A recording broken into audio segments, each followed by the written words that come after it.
The strength of the Summer Citrus program into the US was illustrated in 2020 with COVID-19.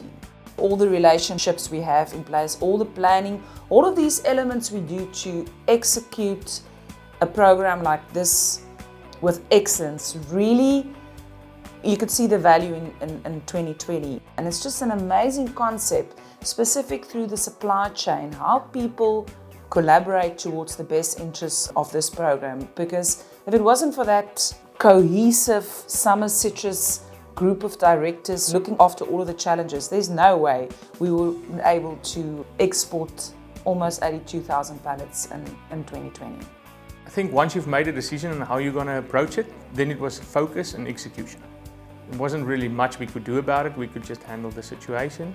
But it was definitely a mode of crisis management where you had daily reviews, weekly reviews on different levels. And that continued throughout the season and managed the risk down should there have been any potential issues. We've built amazing relationships with supply chain service providers, shipping companies, bilateral groups, our Department of Agriculture, the USDA, our importers on the other side, the ports in the US, the support we receive from all of them, the importers. It was just amazing. But the reality is that executing a program like this during a world pandemic was not an easy job.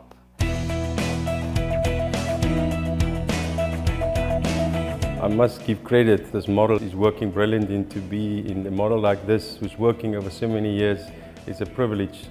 Being on the board of directors of Summer Citrus in the Boland area on a weekly basis, we sit down and we plan accordingly the volume to make sure there's enough space on the vessels and all the inspection points is right, that the product is shipped well within its protocol and that the product arrives fresh on that side.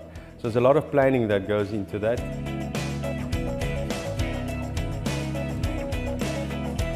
Once we moved through all of the supply chain issues on this side, the next biggest challenge was a shipping opportunity. Containers really struggled. We brought in more weekly conventional vessels. It was just amazing to see how growers were able to adapt.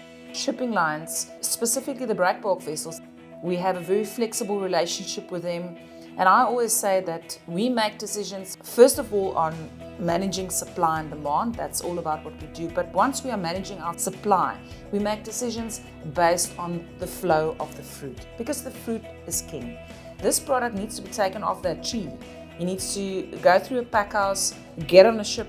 Managing our supply is based on the flow of the fruit.